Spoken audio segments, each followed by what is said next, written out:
Welcome back to Langmitra. I'm Jenny, and today we're taking your Korean to the next level. In our last lesson, you mastered the verb to be with 입니다, 이에요, and 예요. Now we're going to use that foundation to do something really exciting. Introduce yourself like a native Korean speaker. Oh, this is Ezra, and I've been waiting for this. I know how to say something is something now, but I still can't tell people my name properly.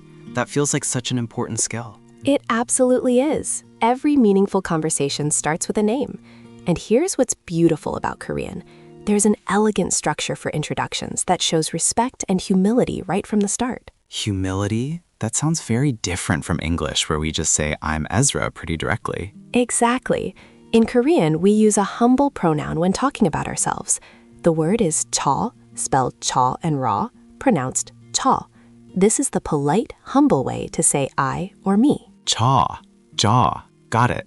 Is there a non-humble version? Good question. There's na, pronounced na, which is casual and used with close friends. But when meeting someone new, always use 저. It shows respect and makes a great first impression. So 저 means I in a humble, polite way. What comes next? Now we add something called a topic marker. Remember how Korean works differently from English? We use particles to show the role of words in a sentence. The topic markers are 은, spelled un and ra, pronounced un, and 는, spelled nun and ra, pronounced nun. Two different ones? How do I know which to use? Great question. It depends on whether the word before it ends in a consonant or a vowel. If the word ends in a consonant, use un. If it ends in a vowel, use 는. Since cha ends in the vowel a, we use 는. Oh, so it becomes 저는. That means I with the topic marker attached? Perfect pronunciation. 저는 essentially means as for me, or speaking of me. It sets you up as the topic of the sentence. Now, let's add your name. The pattern is 저는, then your name, then 입니다 or 이에요. So if I want to say I am Ezra, it would be 저는 Ezra입니다? Exactly right. 저는 Ezra입니다. 저는 Ezra입니다. In formal situations like job interviews or meeting elders, this is perfect. For slightly casual but still polite situations, you'd say 저는 Ezra예요. 저는 Ezra예요. And I use 예요 because Ezra ends in a vowel sound, right? From what we learned last lesson. You're connecting the dots beautifully. If your name ended in a consonant sound, like Mark, you'd say 저는 Mark이에요. This is clicking. But wait, after I introduce my name, don't I need to say nice to meet you? Absolutely. And Korean has two wonderful expressions for this. The first is 만나서 반갑습니다, pronounced 만나서 반갑습니다. Let's break it down. 만나서 means having met, and 반갑습니다 means I'm glad or I'm pleased. 만나서 반갑습니다. So literally, it's like having met you, I'm pleased? Exactly. It's a beautiful way to express that meeting someone brings you joy. This is your go-to phrase for most situations, meeting new colleagues, making friends, everyday introductions. What's the second expression? The second is more formal and literally means I'm seeing you for the first time. It's 처음 뵙겠습니다, pronounced 처음 뵙겠습니다. 처음 means first time, and 뵙겠습니다 is an honorific form of to see. 처음 뵙겠습니다. That sounds very respectful. When would I use this one instead? Use 처음 뵙겠습니다 in very formal situations, meeting your partner's parents for the first time, a job interview, meeting a CEO, or being introduced to someone significantly older or higher in status. It shows extra respect. So if I'm at a business conference, I might say 저는 Ezra입니다. 처음 뵙겠습니다. Perfect. That's exactly right. And at a casual meetup with new friends, you'd say 저는 Ezra예요. 만나서 반갑습니다. I love how the formality level stays consistent. Now, what if I want to ask someone else their name? Another excellent question. There are two ways, matching our formal and casual patterns. The casual polite way is 이름이 뭐예요? Pronounced 이름이 뭐예요? 이름 means name, 이 is a subject marker, and 뭐예요 means what is it? 이름이 뭐예요? That's pretty straightforward. What about the formal version? For formal situations, we use a completely different word for name, 성함, pronounced 성함. This is the honorific word for someone else's name. The full question is 성함이 어떻게 되세요? Pronounced 성함이 어떻게 되세요? Whoa, that's quite different. 성함이 어떻게 되세요? What does it literally mean? It literally means, how does your honorable name become? It's a very respectful way to ask. Use this with elders, in professional settings, or anyone you want to show high respect to. So I'd never use songham to talk about my own name, right? Only for others. Exactly. Using honorific language for yourself would be like bragging.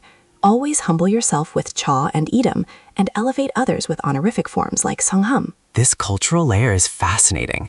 Can we practice a full introduction exchange? Let's do it. I'll start. 안녕하세요. 저는 제니입니다. 만나서 반갑습니다. 이름이 뭐예요? Okay, here goes. 안녕하세요. 저는 에즈라입니다. 만나서 반갑습니다. Wonderful. Your pronunciation is really improving. Now, imagine you're at a formal business meeting. Try the formal version. 안녕하세요. 저는 에즈라입니다. 처음 뵙겠습니다. Excellent. A Korean business person would be very impressed. One cultural tip. When introducing yourself formally, Koreans often give a slight bow while speaking. That's good to know. So the physical gesture matches the verbal respect. Precisely. And here's another tip. In Korea, people often say their family name first, then given name. So I might introduce myself as Kim Jenny rather than Jenny Kim. Oh, interesting. So if someone tells me their name, I shouldn't assume the first name is their given name like in English. Right. Though many Koreans will adjust the order when speaking with Westerners.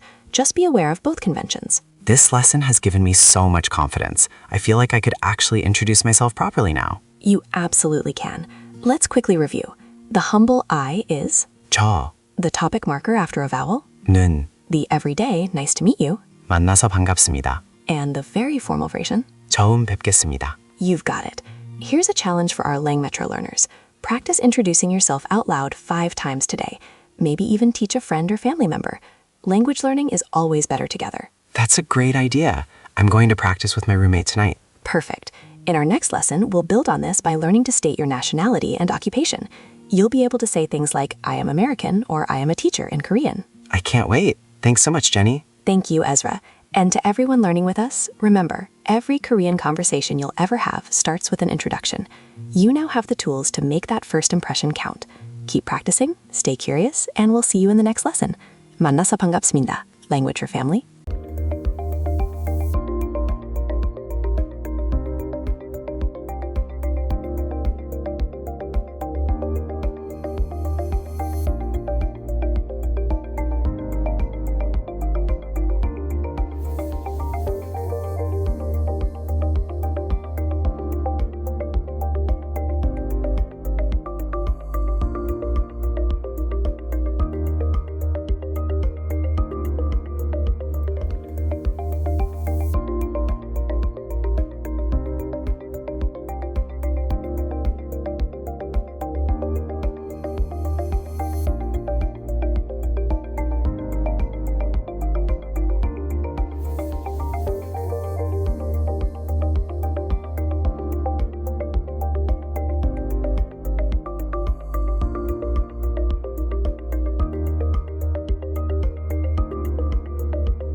One language sets you in a corridor for life. Learn language with podcast. Subscribe.